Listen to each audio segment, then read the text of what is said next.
Maintenant, avec votre rendez-vous quotidien derrière l'image, on prend le temps de décrypter l'info à partir de photos qui font sens. Et aujourd'hui, cette annonce qui n'est pas encore confirmée de façon officielle, la dissolution du cabinet de guerre par le Premier ministre israélien Benjamin Netanyahou, qu'on va évoquer avec vous, Cyril Payen. Bonjour. Bonjour. D'abord, la tradition, c'est l'image, un cliché que vous avez choisi pour nous.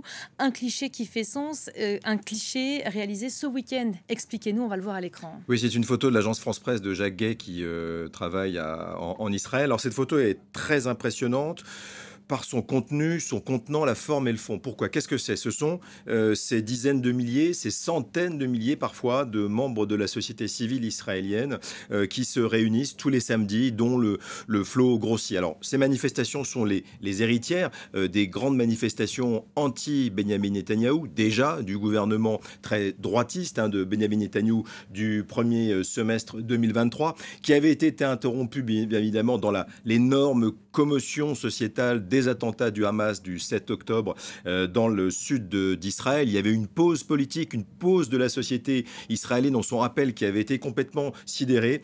Et donc, quand on voit cette image, c'est évidemment le mot résilience qui vient tout de suite à l'esprit, puisque la société civile s'est réorganisée, n'a pas cédé à une forme de populisme, parce que l'ensemble de cette population qui manifeste manière de plus en plus importante, de plus en plus prégnante dans les rues de Tel Aviv, la seconde ville du pays, mais pas seulement. Ils bloquent des autoroutes, ils essayent de paralyser le système. Ce qu'ils dénoncent comme étant le système Netanyahou, c'est qu'en fait c'est totalement hétéroclite. Ils n'ont qu'un mot d'ordre, c'est que Benyamin Netanyahou est responsable du désordre de ce pays, que ces manifestations, c'est une question de vie ou de mort, de la survie donc d'Israël, puisqu'ils accusent un homme et pas nécessairement un attentat terroriste, un acte terroriste du Hamas ou l'engrenage dans lequel est impliqué maintenant dans la bande de Gaza l'armée israélienne, et puis qui évidemment c'est un engrenage qui contamine le Proche-Orient, et bien au-delà on voit bien avec cet extrêmement antagonisant ce conflit, qui continue de dire ce message politique: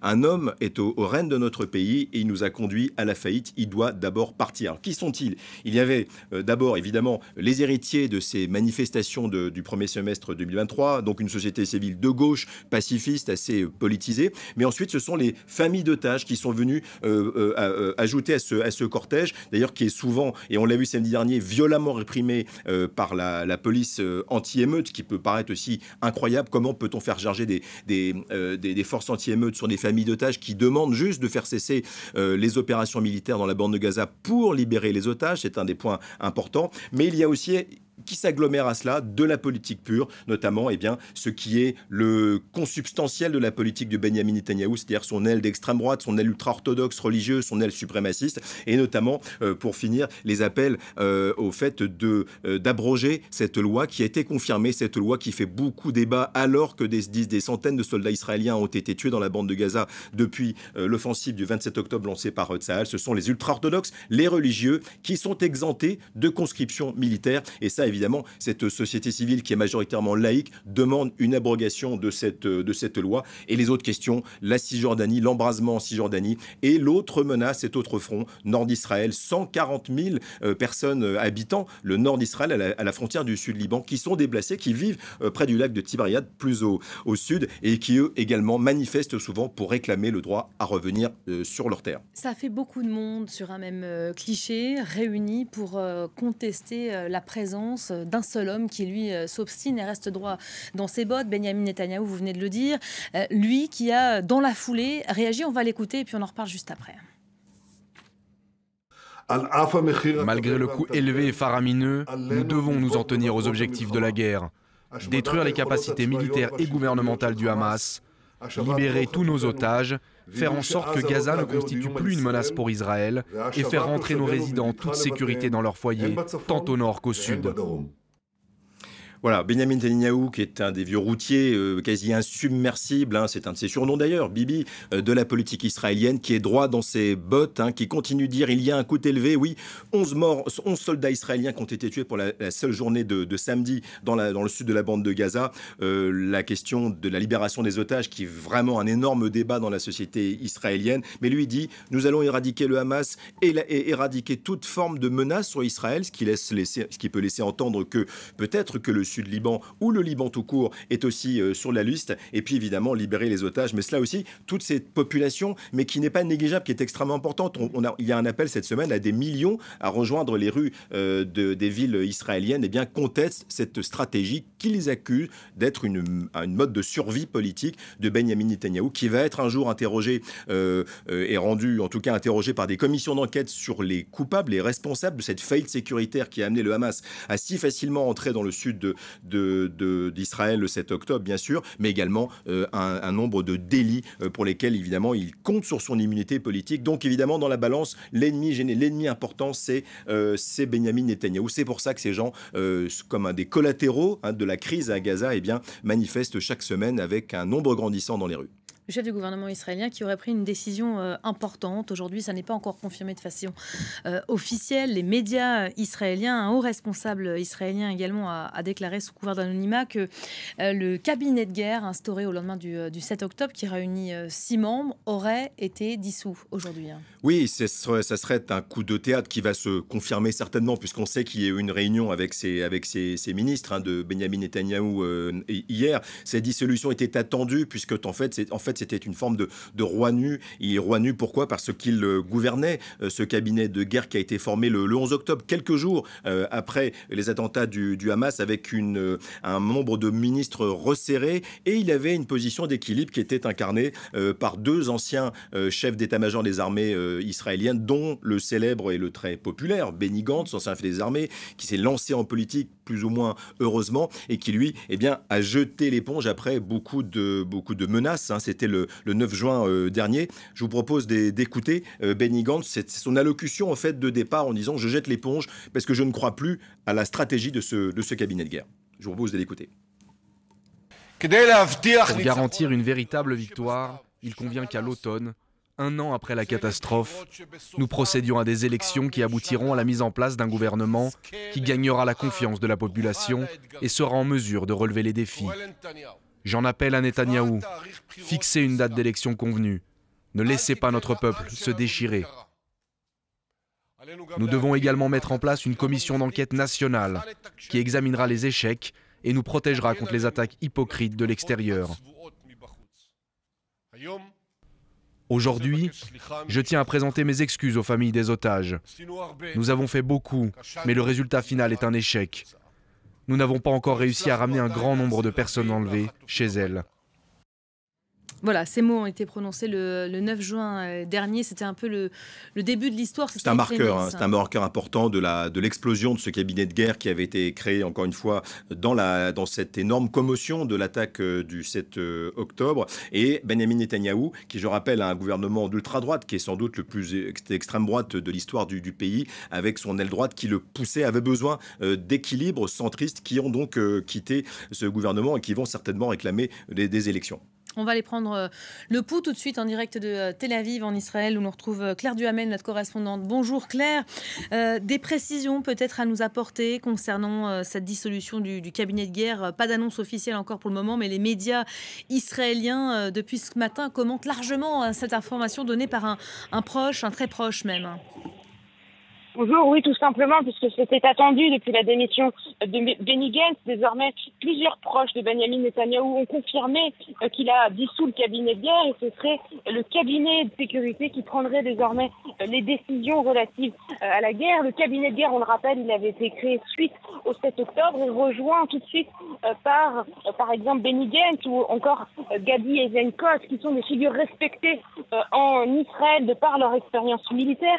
Et la semaine dernière, Benny Gantz avait finalement annoncé sa démission pour protester contre le fait qu'il n'y ait pas, selon lui, de plan pour le jour d'après à Gaza.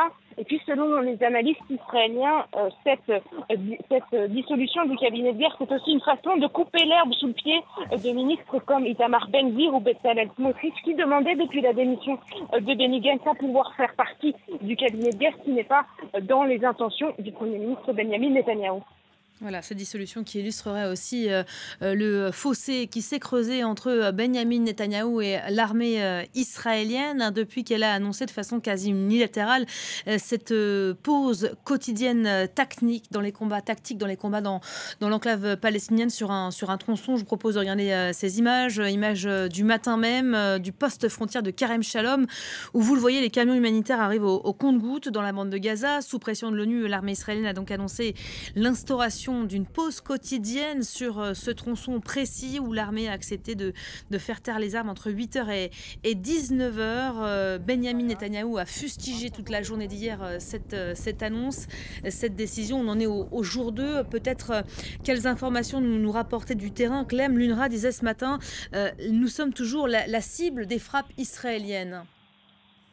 Oui, puisque concrètement, cette pause tactique et locale, elle ne change pas grand-chose aux conditions sécuritaires dans lesquelles survivent les Palestiniens. On parle d'une zone vraiment petite qui est au nord du point de passage de Kerem Shalom jusqu'à la route de Salah al-Din, un endroit où les civils palestiniens n'étaient quasiment pas, puisque, on le rappelle, il y a 5 semaines après l'invasion de Rafah, les civils se sont principalement réfugiés dans les secteurs de Deir el-Balah, dans le centre de la bande de Gaza, ainsi que Khan Younes. Et dans ce contexte-là, il ne faut absolument pas confondre cette pause tactique locale avec un cessez-le-feu.